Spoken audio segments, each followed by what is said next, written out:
conference. We are so very pleased to have you on board this evening for a discussion on American elections and US foreign policy. My name is Ellen Wasselina. I'll be your moderator this evening. And with me tonight are two prestigious guests. I will first of all make an introductory statement, and I will then introduce our panelists. And then we will give you the topics that we will be discussing this evening. So I would like to begin this evening.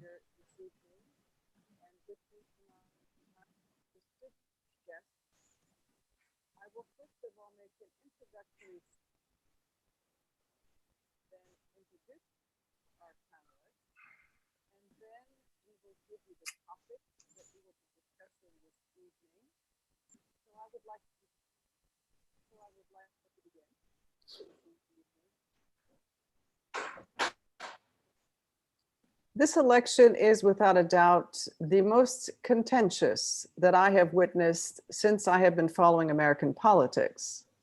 Never before have we seen so much animosity, negativity, division in American politics, which has spilled over into every aspect of American life, dividing not only politicians, but families around the dinner table. The COVID-19 pandemic has ripped through 188 countries, which has since last year become a global pandemic, affecting the political, economic, and social aspects of most of the countries in the world, which has forced political decision makers to severely curtail political, economic,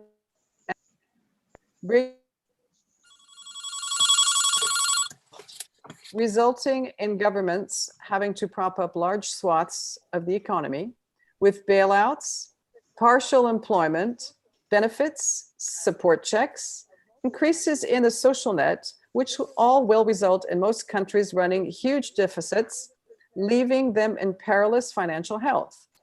This perilous financial health will certainly trickle down and lead to businesses and personal bankruptcy, which will in turn lead to social unrest, internal strife, violence, as we have already witnessed, which is slowing, but surely, sowing division, dissent, and hatred in communities across the country. COVID-19 has overshadowed all other subjects in the news, has compounded all other calamities, strife and conflict.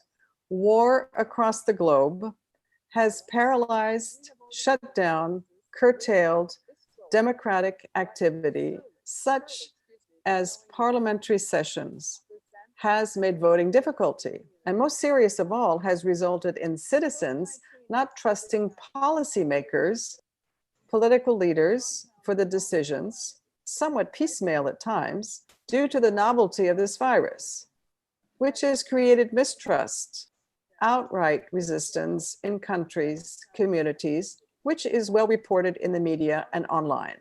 Just think how the virtual aspect of our work now has separated us physically and socially from our colleagues and restructured the way we live and work. The part that social media has played in this crisis is undeniable, but that will require another panel discussion.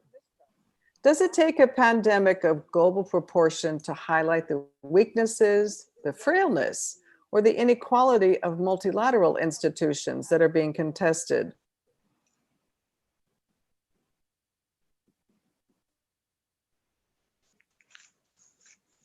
We found the heap of destruction of World War II.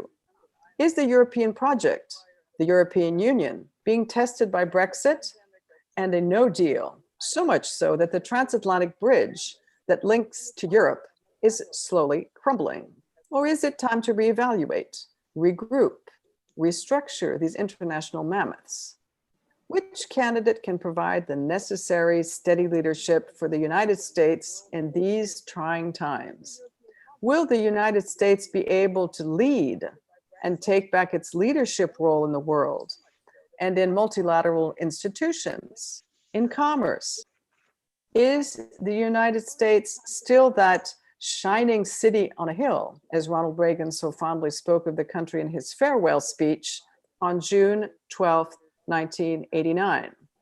Having spent the last several years in Washington, D.C., and being a specialist on American politics in general, and foreign and economic policies in particular, having given my analyses for 10 years in the French and international media, and as former president of a Paris-based think tank, the International Geostrategic Maritime Observatory, from 2011 to 2018, I am truly honored to moderate this debate at the Diplomatic Institute of Diplomacy and Political Affairs.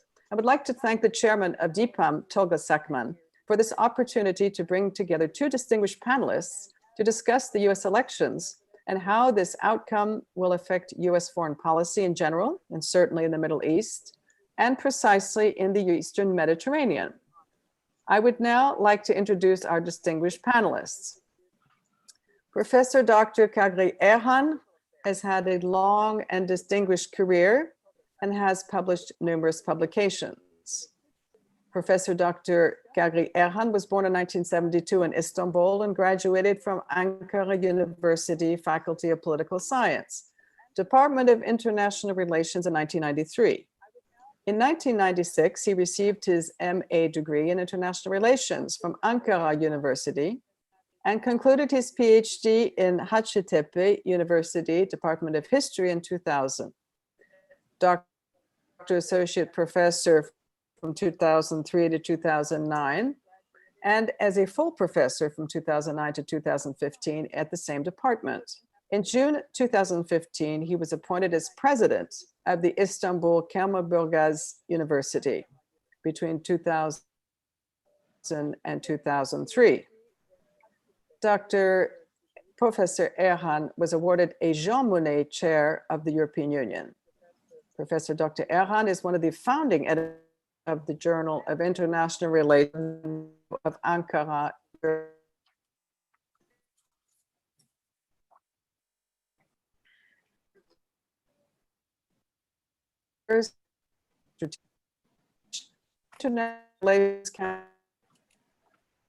International military.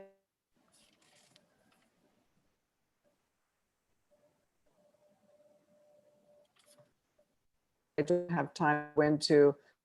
Really honored to Professor board member and who is current director of City and International Students.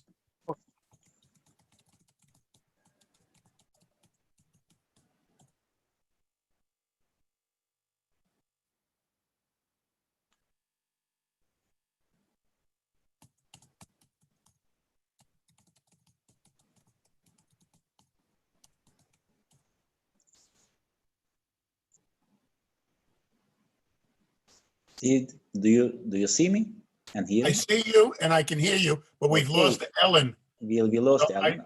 We lost Ellen. Ellen So is I don't back. know. Ellen Ellen, are is you back. back? I Yes. see you, Ellen. Okay, is your sound all right? Yeah, I'm having some trouble with my sound. Professor Erhan, I was welcoming you. Welcome, Professor Erhan. Okay, then I will. May I start? Or No, so I'm going to introduce Dr. Blank first. okay. Okay, I'm sorry. It's There's okay. some Only the four of us are on. It only says 4 participants, so nobody missed anything. Okay, all right. So welcome, Professor Erhan. Now, Dr. Stephen Blank is an internationally recognized expert on Russian foreign and defense policies and international relations across the former Soviet Union. He is also a leading expert on European and Asian security, including energy issues.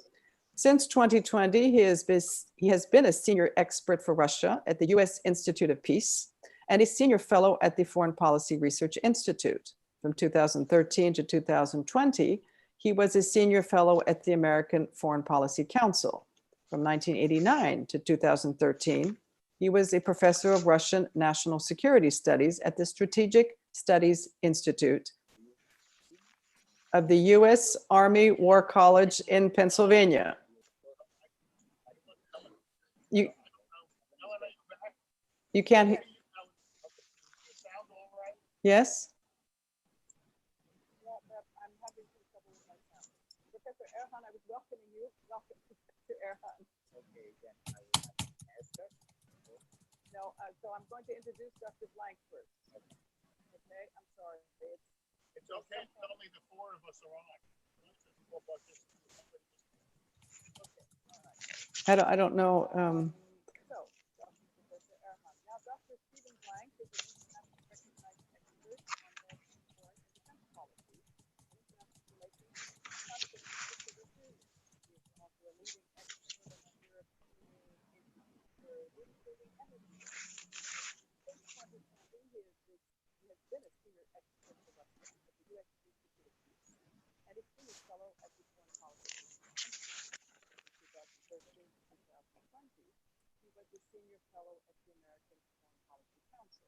In 1989 to 2013, he was the professor of Western National Security Studies at the Strategic Studies Institute of the U.S. Army War College in Pennsylvania.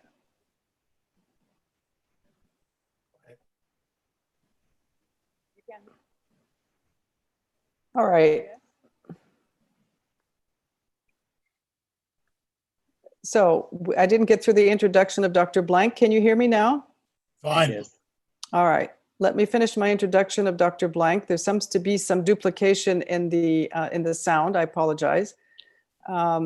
So Dr. Blank has been a professor of national security affairs at the Strategic Studies Institute since 1989. In 1998 to 2001, he was Douglas MacArthur Professor of Research at the War College. Dr. Blank has published extensively, over 1,300 articles and monographs on Soviet, Russian, US, Asian, and European military and foreign policies. He has testified frequently before Congress on Russia, China, and Central Asia for business, government, and professional think tanks in the US and abroad. He has also appeared in the media, of course, CNN, BBC, Deutsche Welle, CNBC Asia, and as a regular guest on VOA, which is Voice of America. Welcome, Dr. Blank. Thank you, Ellen. Thank you for joining us. Thank you, panelists, for joining me today. First of all, I would like to invite you to make both an opening statement. We'll start with Professor Erhan, no longer than 7 or 8 minutes, after which we will start our discussion on the 4 following topics. So we have 4 topics this evening, and then I'll ask the gentleman to. Introduction of Dr. Blank. Can you hear me now? All right. Let me finish my introduction of Dr. Blank. There seems to be some duplication in the sound. I apologize. So Dr. Blank has been a professor of national security affairs at the Strategic Studies Institute since 1989. In 1998 to 2001, he was Douglas MacArthur. Do you hear this too? Yes. Yes. There's something, but we do not understand what's going on. I don't know. It's about a minute or two behind you. I So know. when you say something, or Dr. Erhan says something, it takes a minute for that to be heard on that tape. But there's only 4 people listening, so it doesn't really matter. You can go forward. I hope that doesn't do the same thing for you. So here we go. It probably will, because it's just a technology, independent of any of us, I think. No longer than 7 or 8 minutes, after which we will start our discussion on the 4 following topics. So we have 4 topics this evening, and then I'll ask the gentleman to. All right. So Professor Erhan, if you would like to make your opening statement, please, 7 or 8 minutes, and then Dr. Blank. Okay, good evening, everyone, and good afternoon. Our friends in the United States, as Alan clearly stated it is one of the most fascinating presidential campaigns and elections forthcoming just 1 week ahead. I've been studying on Turkish-American relations and American foreign policy throughout my academic life. I witnessed elections at least 8 of them, but this one is quite different. And the difference is also about how the foreign policy is taken by the presidential candidates in the debates and in the rallies. In fact, foreign policy does have very little mentioning or very little place in debates between two presidential candidates. I would like to just mention an important survey which was done by Carnegie Institute and Global Research Institute just a few weeks ago among more than 700 international relations scholars. So our friends in the United States, they joined to the survey, and they were asked about the differences and similarities between Biden's and Trump's foreign policies. It is quite interesting that there are at least three diverging points between Trump and Biden, which are namely multilateralism.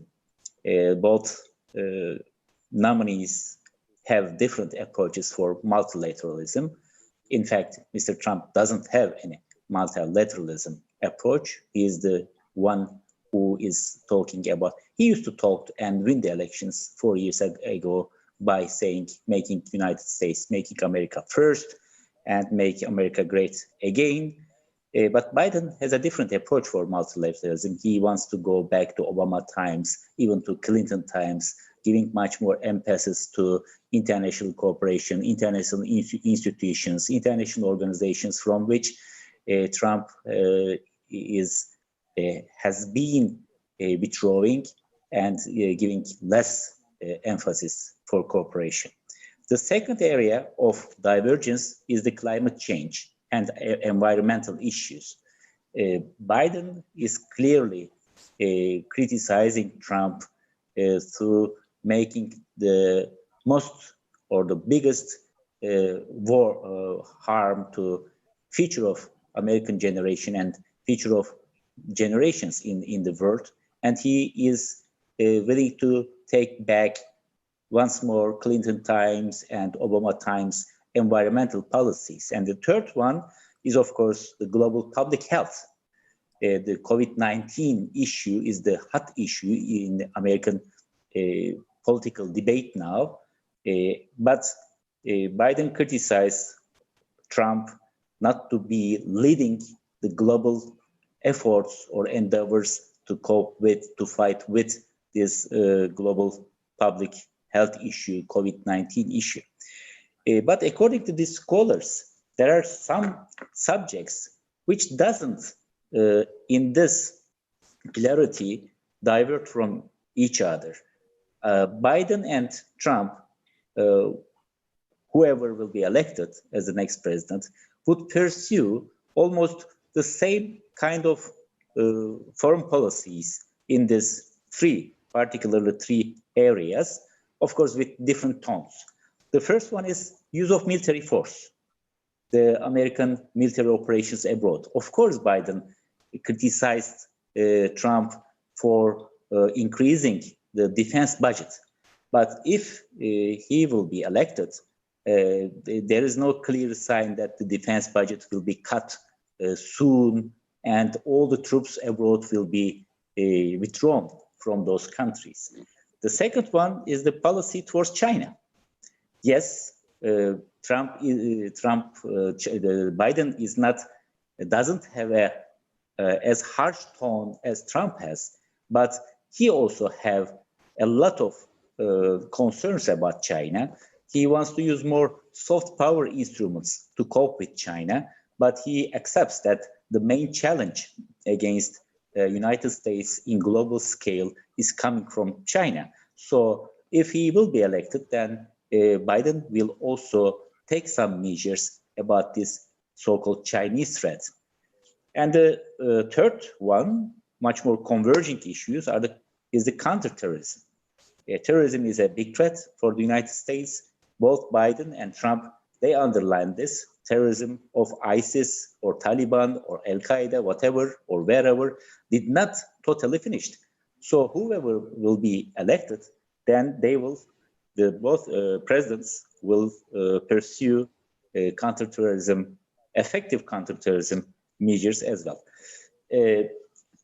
I also would like to, in these opening remarks, I would like to mention one very interesting conclusion of the survey.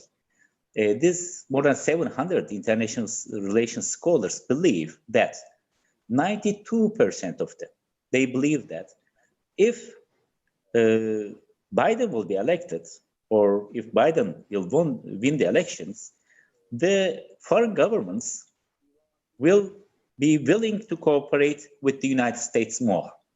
So the Biden's election will foster enthusiasm to cooperate with the United States among the governments. All these international relations scholars believe. I don't know, because it is not the fact in Turkey. So maybe mostly, generally, international relations scholars or the people on the street, they would like Trump to win the elections, particularly after Biden's some harsh criticism about Turkey, which were recently released in Turkish media. But this will be our fourth item, I think, to speak. Then, if we look at the policies of the main policies of the presidential candidates, I believe, yes, there will be some clear differences. And yes, there will be some continuous things like counterterrorism, China using military force. But if Biden will be elected, he will be, in one word, I think, more multilateral, or more willing to cooperate with the other states. And if we go back to early 1990s, I think Joe Biden wants to revitalize the policies of Clinton that time, even not Obama, because Obama's particularly second term was highly infected by the rising of terrorism, ISIS terrorism, and he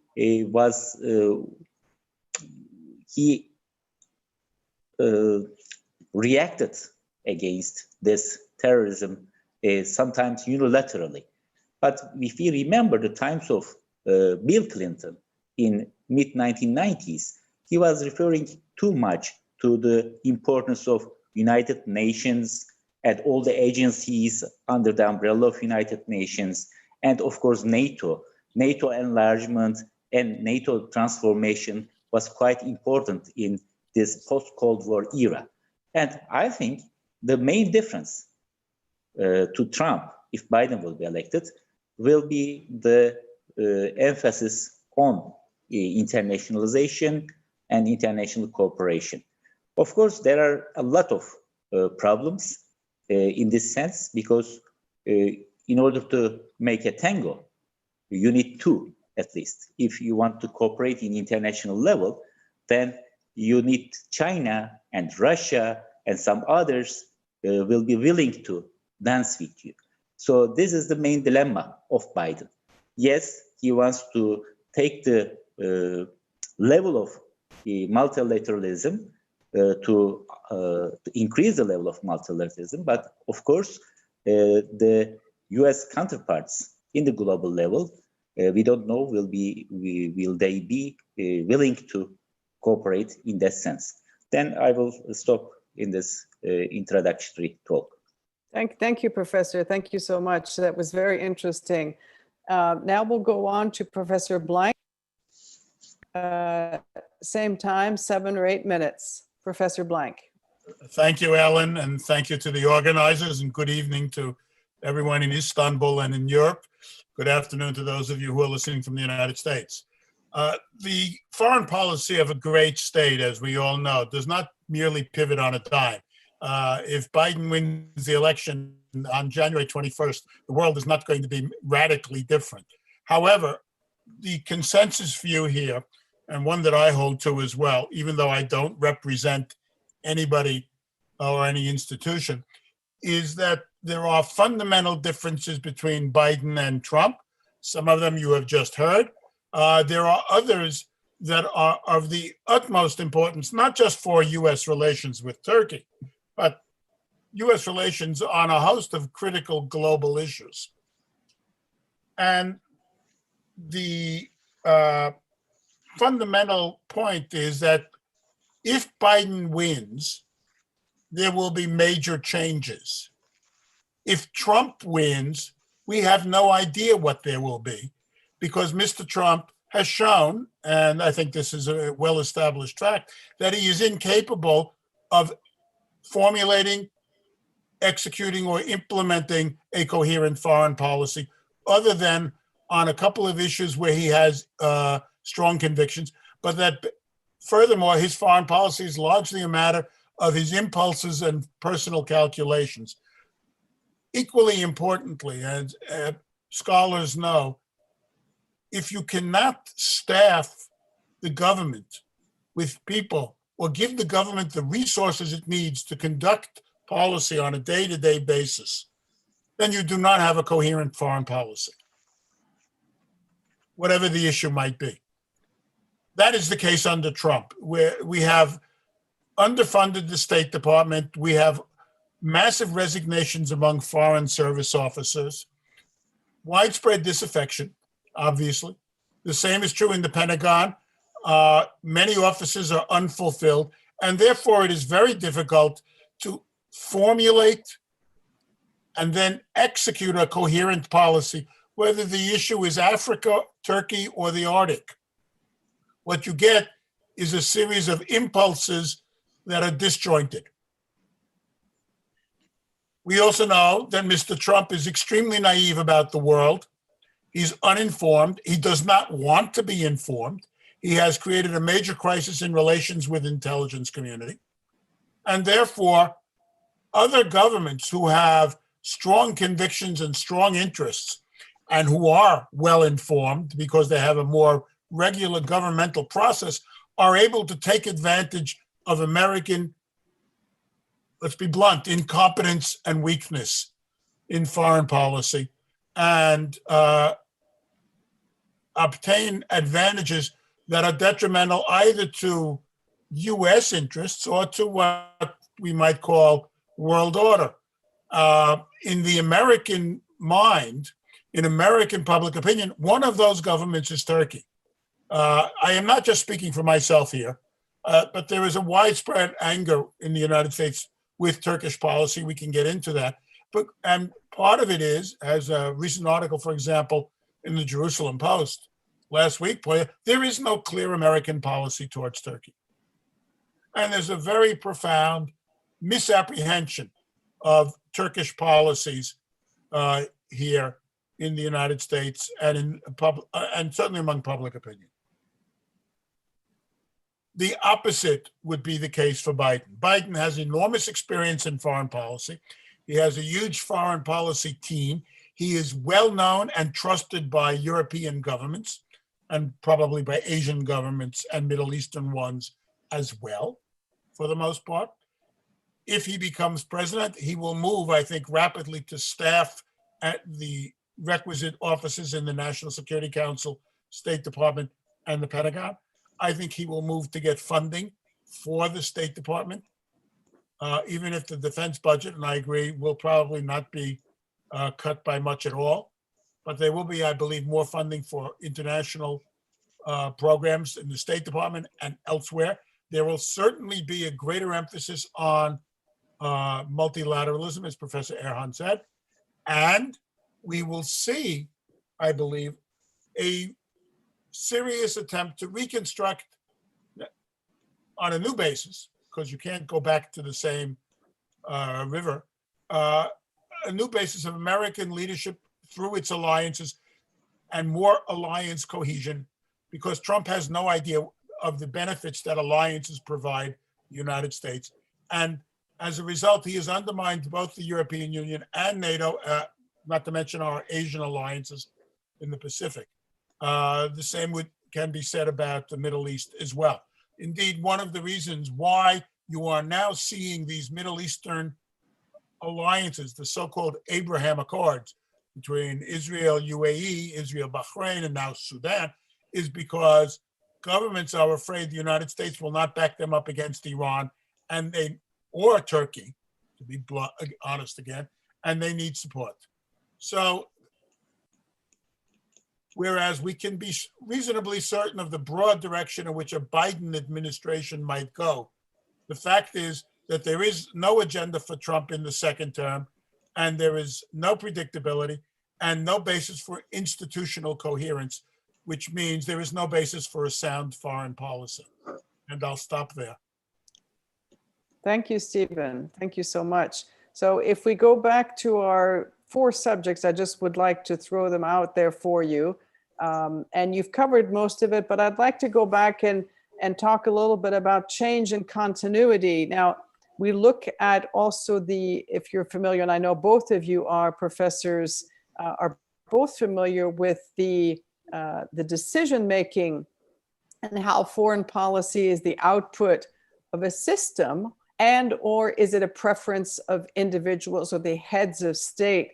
I'd like to get your thoughts on how the administration or how the administration forms and helps the decision maker make that foreign policy. In this case that we're discussing tonight, is for the United States. Maybe Stephen, would you like to go first? Okay.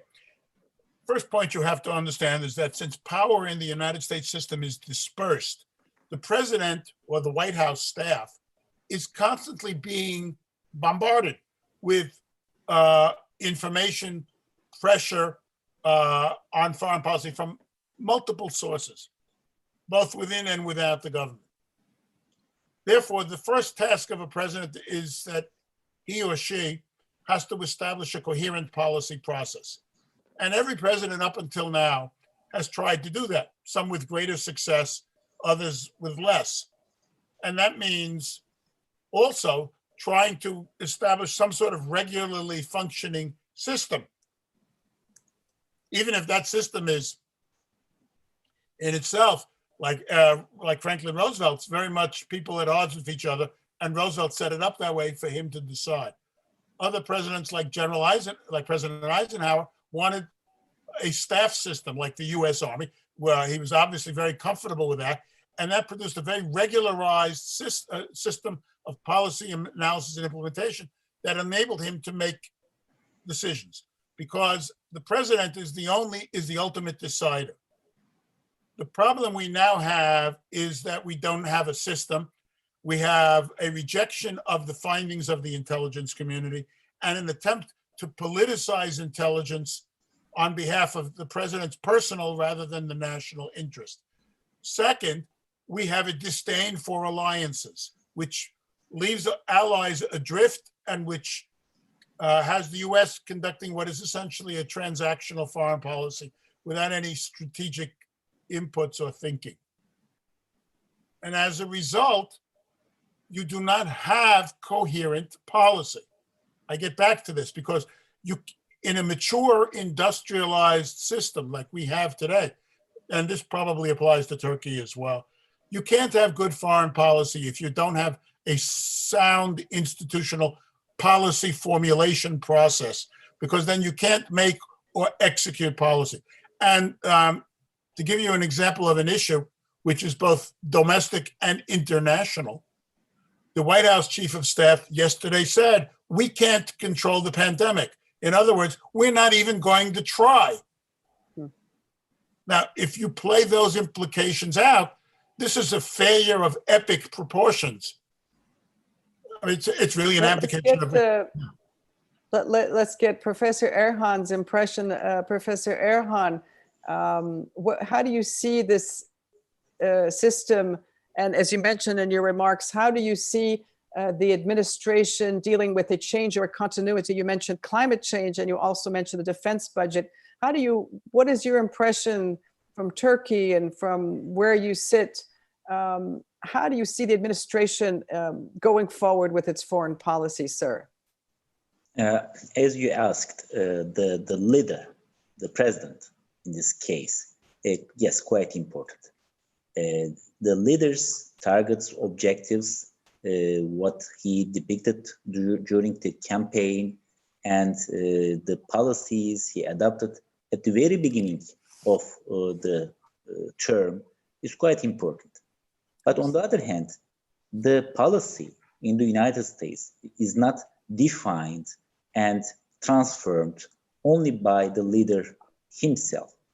The interaction between the president and the Congress is quite important. As we all remember from the history of American politics, it is the separation of powers, but also it is a cooperation of powers. So Yes. even though the president himself is willing to change something dramatically, in this case, for instance, to come back to the Paris Treaty, sign it back, and put the filters to the chimneys in American factories, if there will be a reaction from the Congress, bipartisan Congress, it would be from his own party as well. And we have seen this kind of examples previously, many times in American history. Then his objective will be shadowed by the Congress, the legislative. And it is not the Congress only. We also have some other pressure groups or the interest groups. In Turkish terminology, we call all them lobbies. But in American political terminology, lobby is something different, you know. We call them press interest groups and press groups like, let's say, the steel industry or the American worker unions. Sure. What would be their reaction if Biden will start to reduce the tariffs to Chinese goods? Because we remember when Trump started to increase the tariffs, then the American production mechanism gained a lot from this. More works were created. If the COVID-19 wouldn't have started in, let's say, late 2019, then maybe there will be no standing candidate against Trump, because he created a lot of new jobs, he reduced the inflation, and this all happened with it started with Trump's policy against China. The creation of new jobs was a result of Trump's anti-China policy. So there will be interest groups, there will be pressure groups. Therefore, this is a combination of or a synthesis of different approaches. You put all the objectives and your power into a tank, then comes out the policy itself.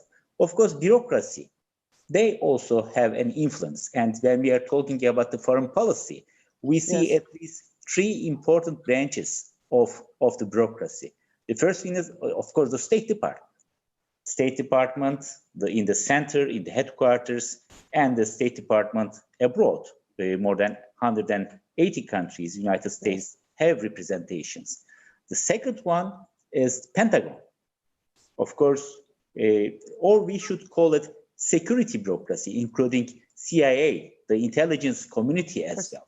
Pentagon plus the security. And the third one is the Treasury. Treasury is maybe the locomotive of all American policies, because in final analysis, you make foreign policy for the benefit of your people. You make foreign policy in order to create a secure environment for your people, and also in order to fill your treasure with money. Therefore, these three bureaucratic circles will also have some tone on the creation of foreign policy. We don't know. In fact, I don't know. Maybe I should speak about myself. Who will run these important departments in the Biden, if Biden will be elected? By the way, I don't know about Trump's second term as well, because he changed a lot of figures in the departments. He fired some of them, There was a efforts huge from them to turnover. resign. Some of them resigned themselves. So I don't know who will come to the posts in the Washington departments, and how will their influence will be affected, will affect the new policies. But on the other hand, as we mentioned at the beginning, there are some continuity issues. This will not change because we see now Pentagon, some at least generals in Pentagon, has different views with President Trump. So if Biden will be elected, maybe their policies will be more converging with them. It is the same for intelligence community. But of course, we have to wait at least after the elections. They have, 2 months until start to the office. We will see the names. And after we see the names about the posts, of course, then we can make much more analysis about the priorities of the foreign policy. Thank you, Professor. So let's move into alliances, NATO, UN, multilateral organizations. Dr. Blank, I'd like to get your opinion on how you see, or how the US, and then get to Professor Erhan's take as well. The importance, Stephen, of these alliances for the US, NATO, UN, if you would, please. Alliances are of the utmost importance to American interests. If you study the history of American foreign policy since World War II, you see that alliance management and preservation has ranked at the very top of many critical American foreign policy decisions, a lot of that which have to do as well with nuclear issues, particularly during the Cold War, but even since. Alliances make us stronger. They allow the United States to have a decisive voice in European and Asian affairs, and for that matter, in the Middle East. So they allow for the United States as well to project its power in all its forms, not just military, abroad. And they confer an enormous benefit on the allies who gain security and have gained prosperity through those alliances, and on the United States. And they hold the balance of power and peace globally. The problem we now have is that on the one hand, we have a number of states like Russia and China, Iran, North Korea, who are challenging those alliances. And we have a president who doesn't understand the value of alliances and tries to undermine them on behalf of what are really transitory and secondary issues that are of importance to him, but which have a deleterious and negative strategic impact, not only on the alliances, but on international security. For example, if you argue, this is not a Europe question, but if you argue that China is a threat to the United States, then the Trans-Pacific Protocol made a lot of sense. Trump walked out of it, the very first decision he made. And as a result, he undermined possibilities for economic unity among all the other states of Asia and the United States. The same is true in Europe. If you have the United States running down the European Union and antagonizing NATO and saying that NATO is of no value and no use, and refusing to understand the problems allied governments have, or to forge unity, then you allow other governments to challenge order. Turkey is a perfect example. What we are now seeing in the Eastern Mediterranean and in the Middle East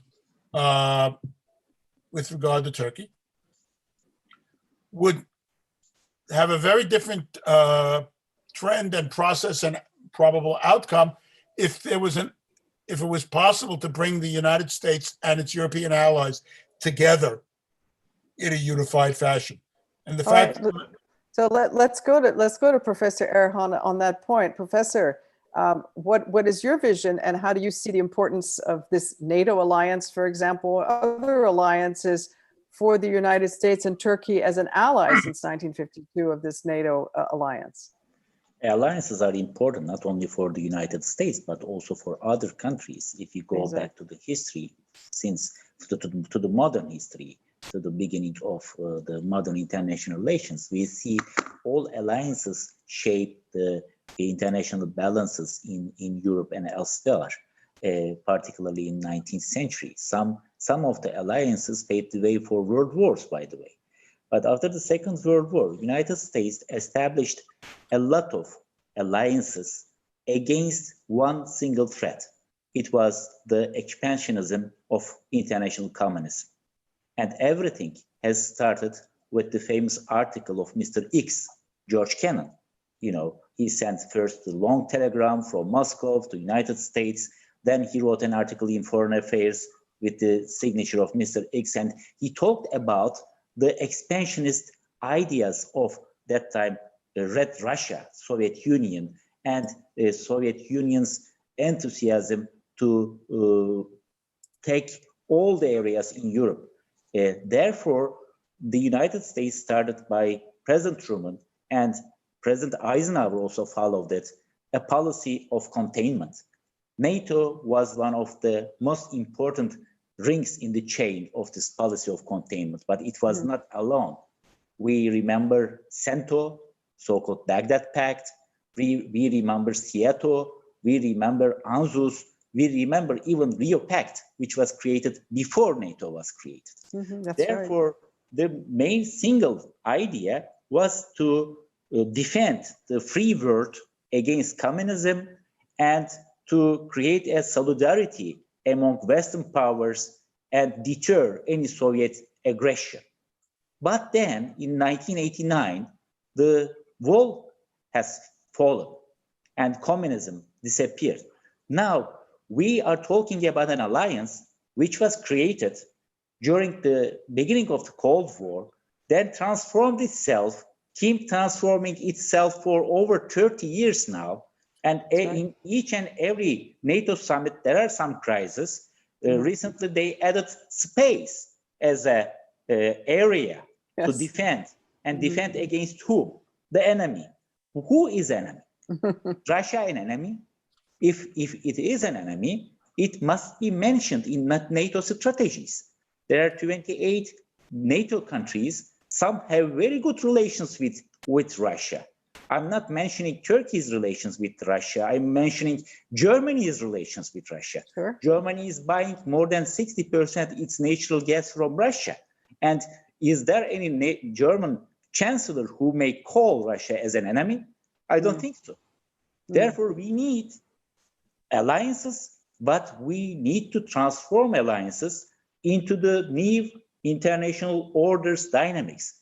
And I think Mr. Trump or Biden, whoever will be elected or re-elected, will try to find a way how to transform the NATO alliance into a global security organization, because it is much more difficult to create a new one in order to cope with China or any other threat.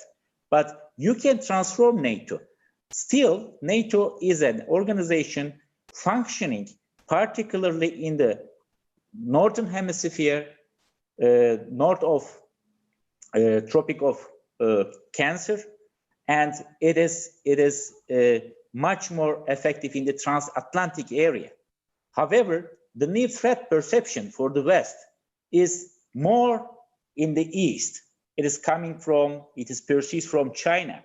In order to create a new effective alliance in this area, first of all, the United States must persuade its Euro-Atlantic allies to give support for US efforts in Asia-Pacific region or South China Sea. I'm not sure whether it will be easy for both candidates. So,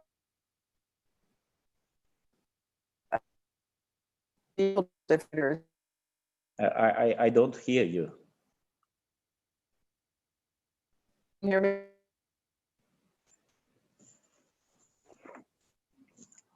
Can you hear me now? I can hear you now, yes. that There's a problem with the transmission.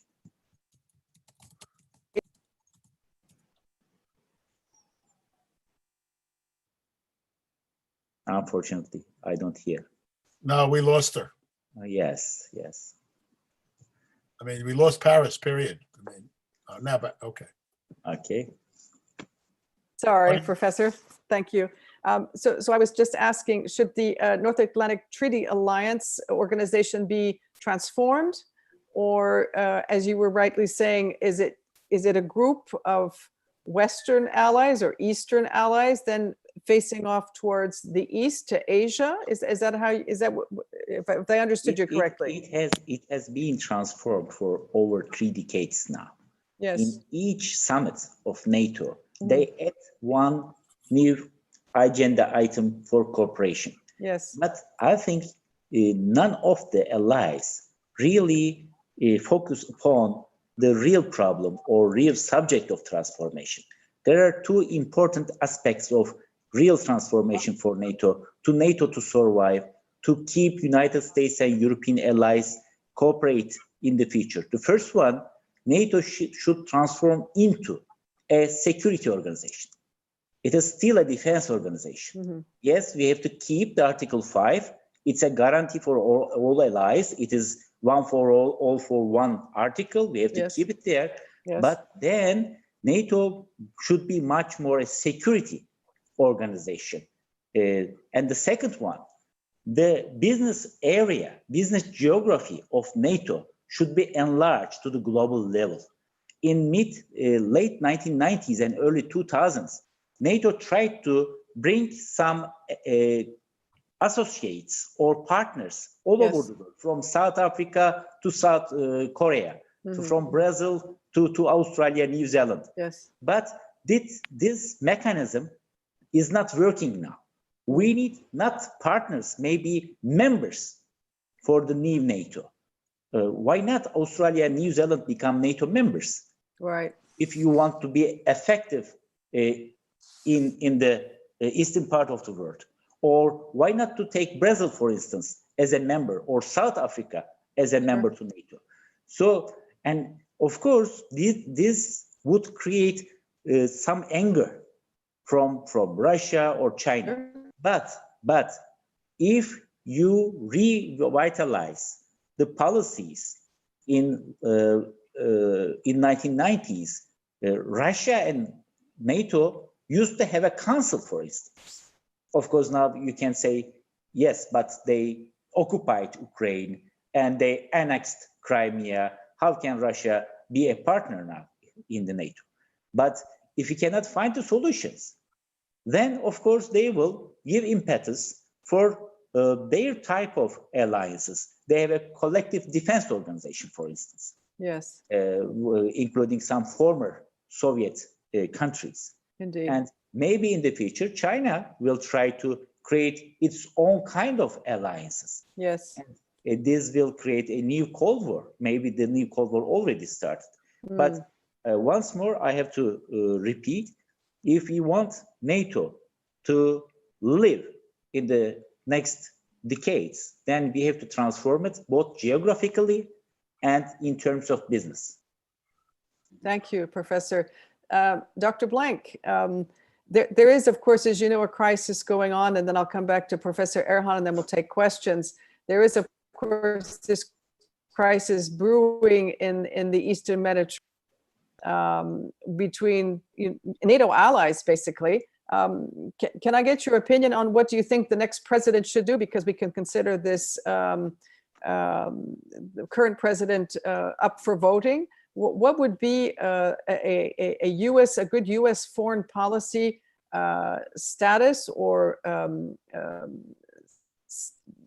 position on what's going on in the Eastern Mediterranean? Dr. Blank. Okay. We were on a course towards a collision between Greece and France on the one hand and Turkey on the other, until the United States intervened.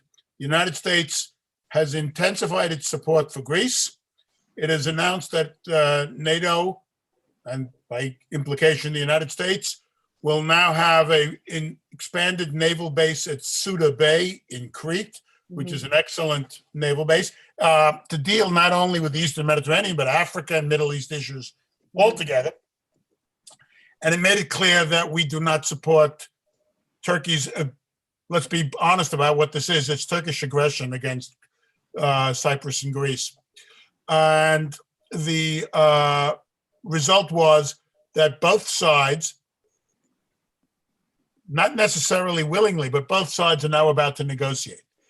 At the same time, negotiations have begun under U.S. auspices between Lebanon and Israel to delimit the maritime border of those two states so that we will end disputes as to whose waters people are drilling in. Lebanon will be able to get into the gas game in the Eastern Mediterranean and join the East Mediterranean Producers Club, EMPC, Council, rather.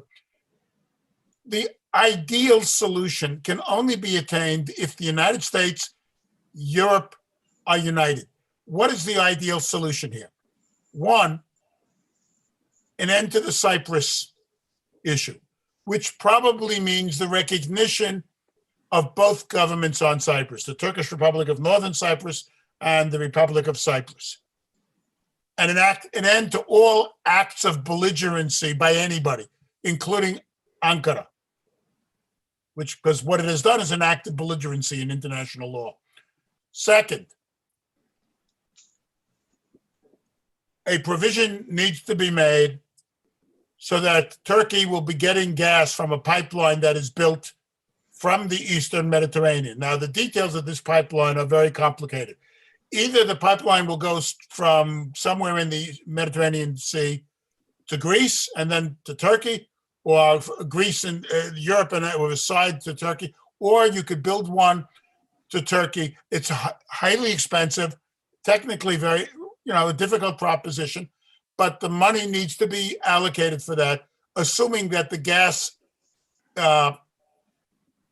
is available and justifies the investment up front of those companies that would have to build the pipeline. The condition is that not only does Turkey get its gas, whatever gas Turkey doesn't get goes to the rest of Europe. So let's stay on the U.S. foreign policy, if I may. That's the ideal. That's what the U.S. should be aiming at. All right, Professor Erhan, just a moment. Let's go to Professor Erhan, get his take on what he thinks the U.S. foreign policy should be. As you rightly mentioned, Stephen, the U.S. is brokering. I believe also NATO and its Secretary General Jens Stoltenberg has brought the parties together. Professor Erhan, how do you see the U.S.'s role or its contribution, or its foreign policy in this Eastern Mediterranean, very, I must say, a very critical issue? U.S. should play a role on the basis of international law and equity. I'm not talking about equality, but equity. Mm-hmm. I would like to tell you a different story than Professor Blank's story. In 10 years, Southern Cyprus, the Greek Republic of Cyprus, and Greece, one by one, step by step, tried to create some maritime borders in Eastern Mediterranean by excluding Turkey. Southern Cyprus signed an agreement with Egypt, with Lebanon, with Israel, and Greece recently signed an agreement with Egypt. And in none of this series of agreements, either Turkey or the Turks living in Northern Cyprus were asked to come and participate to the equilibrium in the arena. And just 11 months ago, Turkey signed its agreement with Libya. United Nations recognized government of Libya for just 20 miles of teeny area in the southwest of Eastern Mediterranean. When it comes to Aegean Sea, we are all talking about the borders and limits, but we also should look at other international law issues like the demilitarization of the islands, which was banned both by Lausanne Treaty and 1948 Paris Treaty. Unfortunately, Greek government recently gave impetus to militarize these islands, particularly islands close to Turkish coast. If you look at the Aegean map, no one can claim that all these islands which belong to Greece has equal rights of maritime zones in the Eastern Mediterranean, because according to international law, and it is not defined only by 1982 United Nations Convention for the Sea of Law, but also customs of international law, longer the coast you have, then bigger the zone you have in the area. And Turkey, with the longest coast in Eastern Mediterranean, unfortunately is imprisoned to have the smallest portion, and or even it was blocked to its territorial waters by Greece and Cyprus. So what Turkey is still doing in the region, first, in order to create an international law basis by signing an agreement with Turkish Republic of Northern Cyprus, there was a continental shelf demarcation agreement, and signing an agreement with government of Libya, and searching now for further agreements with other countries in the region. First wants to pave an international law basis, and secondly, Turkish research and drilling ships are on the area, and they are making searching and drilling activities based on the licenses taken from Turkish Republic of Northern Cyprus. And they are also escorted by Turkish Navy. So nothing done by Turkey is a belligerent issue. And what Turkey is doing in order was to react what has been done by Cyprus and Greece for 20 years now. If we come back to United States policy, it is not new. Suda Bay and US interest in Crete. I can take it back to 200 years ago. I have a book about Ottoman American relations. It was my PhD subject. The first emergence of the United States then Mediterranean squadron in these waters was early 19th century. They first come to Majorca Island, then they searched a base in Suda Bay in Crete. It was mid-19th century.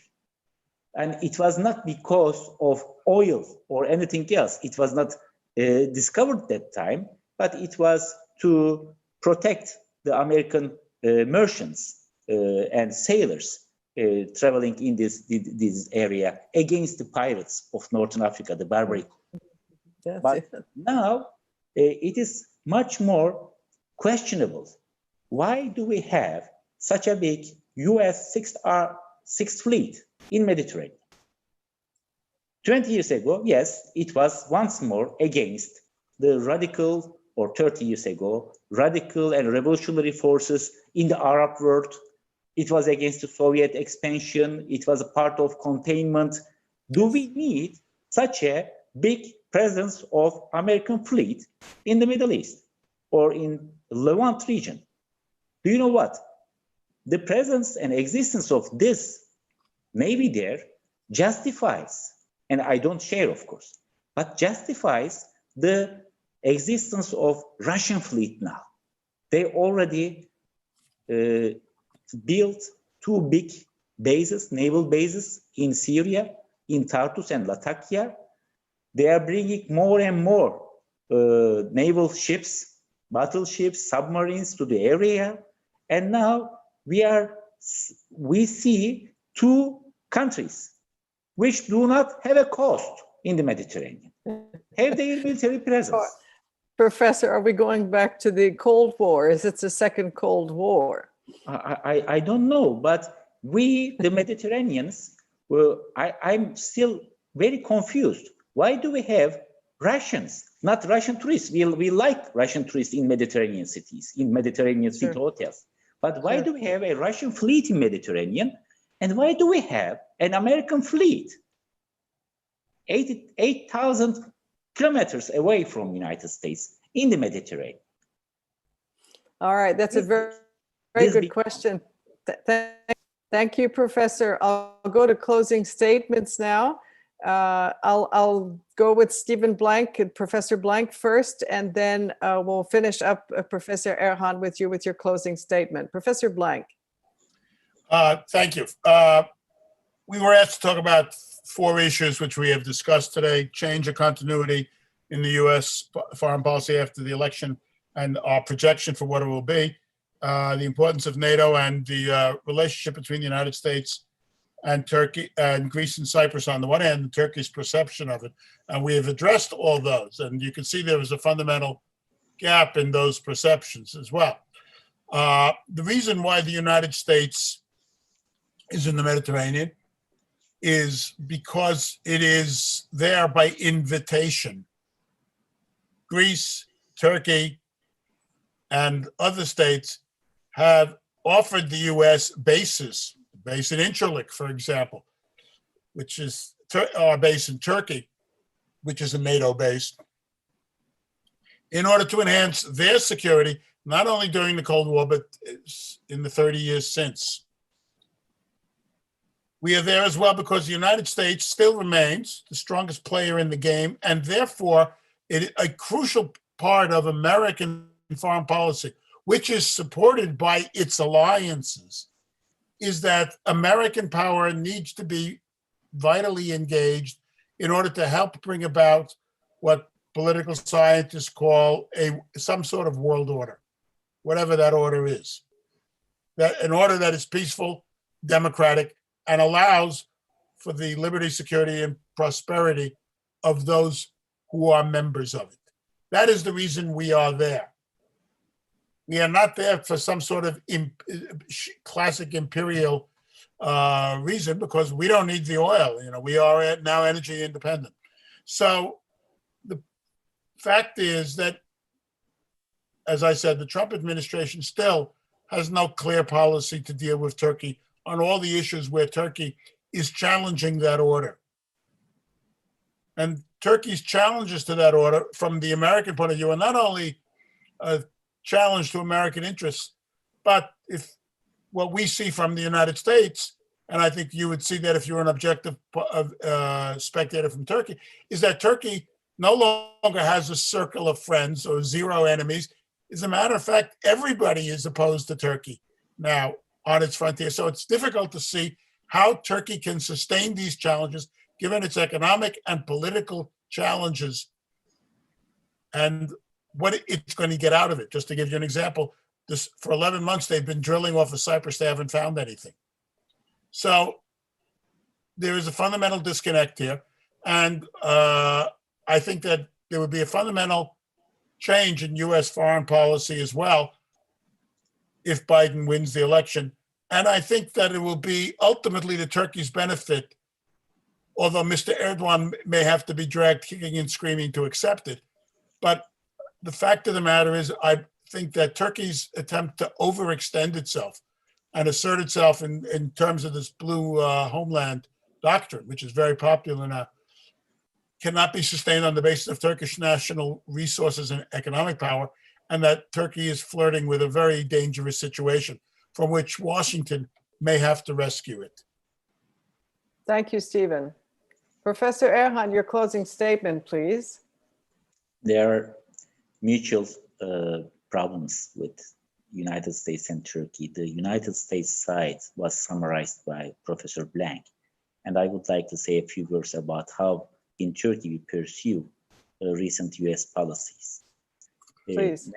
Many of Turkish people, more than 90%, we believe the real actor behind 2016 coup in Turkey was United States. And the most important indicator is the presence of the leader of FETÖ terrorist organization, Gülen, still in Pennsylvania. And there is no clear explanation why this guy, a head of a terrorist network, is still being welcomed in the United States, despite thousands of pages of documents were transferred to United States Department of Justice for his extradition to Turkey. The second one, more than 80% of Turkish people, and I'm depending on the recent surveys, believe United States is the main actor, and it is also repeated by many American policymakers. It is behind PYD, YPG terrorist organization, which is the Syrian branch of separatist terrorist organization PKK. More than 20,000 full of trucks of ammunition and weapons were transferred by United States to PKK in northern Syria. And we cannot explain to ourselves why an ally of Turkey would arm a terrorist organization whose ultimate goal is to create an independent country in the southern border of Turkey, and even including some parts of Turkey. Therefore, there is a bad perception of United States in Turkey, and Americans are not alone to give very negative approach to these bilateral relations. But I would be optimistic about the future of Turkish-American relations, because I see these Z generation times have different terms when compared to our X generation times or our father, baby boomers times. There is nothing in international relations. We have black and white. We can see two countries have a lot of problems in many areas, but they can still cooperate. We are living in a time in which Mr. Trump can shake hands with North Korea leader. Mr. Trump can embrace the Saudi crown prince who is behind the Khashoggi murder, which is in the headlines of Washington Post or New York Times for weeks and weeks. So we are living in such a time. Therefore, Turkey and United States have more to cooperate than to have disagreements. But of course, we cannot solve all the problems at one time. We need at least, on the level of leaders, willing to cooperate. Against whom? If you want to cooperate, there must be two motives behind it. If we will cooperate, then American and Turkish people will benefit from it. And I'm sure, particularly in the trade area, we have a lot of opportunities to cooperate. Indeed. And secondly, we have to get aligned to each other against a common threat. And the emergence of common threats in both in Middle Eastern region and elsewhere is still a big concern for both countries. So I'm much more optimistic than compared to some Turkish and American friends.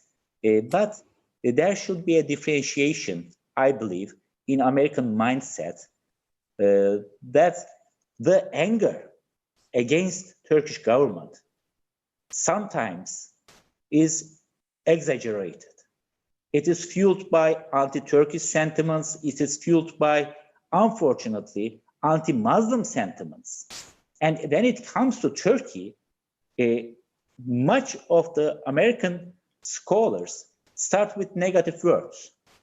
But when we start and talk about the details of the relations, then we understand we have a lot of convergence when compared to our divergent types. But I, at the end, would like to learn from the team of Biden, for example, at first hand, if they will be elected, what will we do with Gulenist terrorist organization, first?